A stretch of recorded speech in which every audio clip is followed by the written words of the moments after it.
So I'm Isabelle Schwarz and I work at the European Culture Foundation since 7 years now. And I'm responsible now for the strategic programs of the foundation, the grants and culture policy development.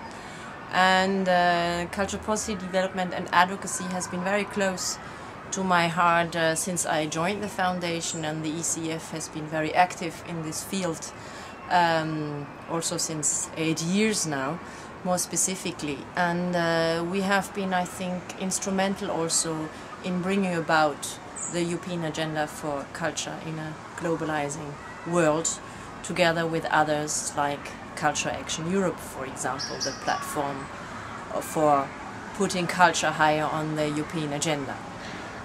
Could you tell us more about the Agenda for Culture and eventually the role that the European Cultural Foundation played in the European Cultural Agenda and in this European Culture Forum?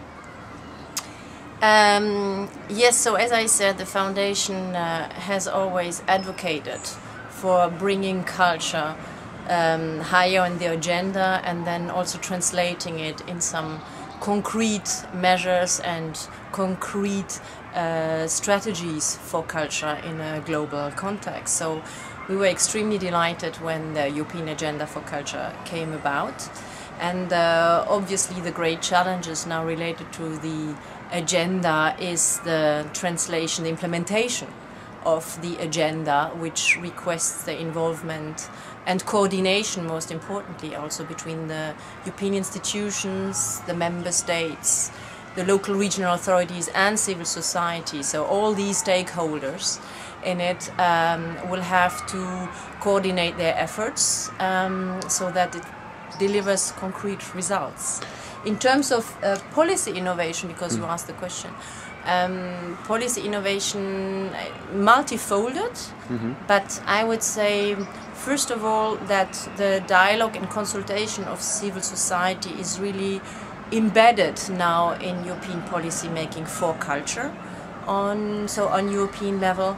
So the existence of the so-called structured dialogue method that implies that the Commission gets back to civil society on certain issues, certain questions, that the recommendations comes from the practitioners who experience the difficulties in their daily work and so forth, and that they come up with concrete policy recommendations and are then heard by the European institutions is a policy innovation in the field of culture. It existed already in other policy areas like social affairs, for example, or education.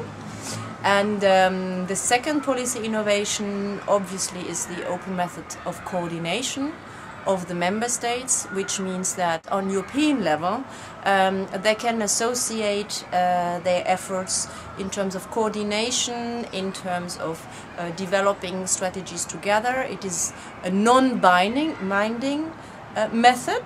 There is no obligation to coordinate, but at least those who wish have the framework to exchange experiences, so-called best practice experiences in policy making.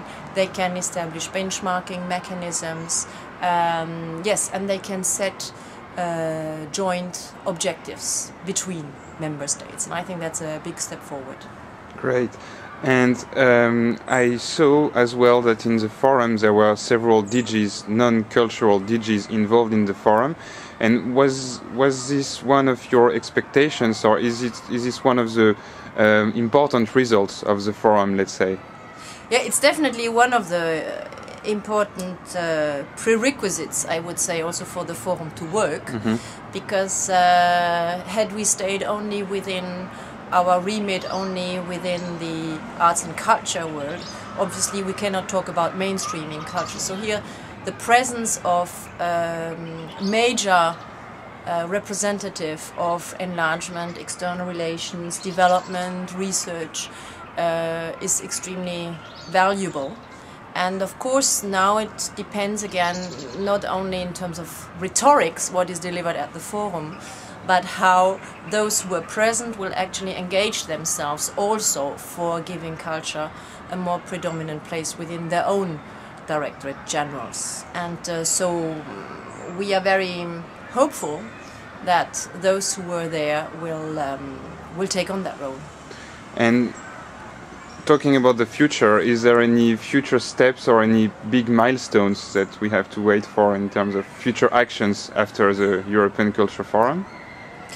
Well, yes, for sure. I mean, everybody will watch the November Council, the Council of Ministers, where usually at that time their conclusions are released, and that also normally feeds directly into policy making. So that means, for example, all the recommendations that were delivered by the three structured platform, the Platform Access to Culture, Platform for Intercultural Europe, and Platform on the Creative Industries. They all did their homework and presented to the European Commission their policy recommendations, and it is now depending on how this will be taken up also on the Council level, together with the conclusions of the forum, as we had also quite substantial proposals that were made at the forum, and that we'll see how the ministers will take this up. This is one next step.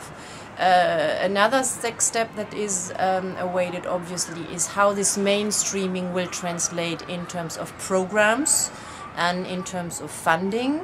The preparations for the next financial perspectives will start soon.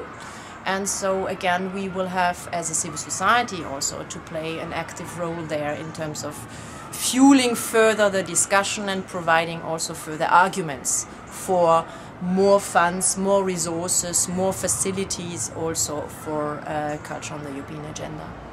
Great, thanks a lot, Isabelle. You're welcome.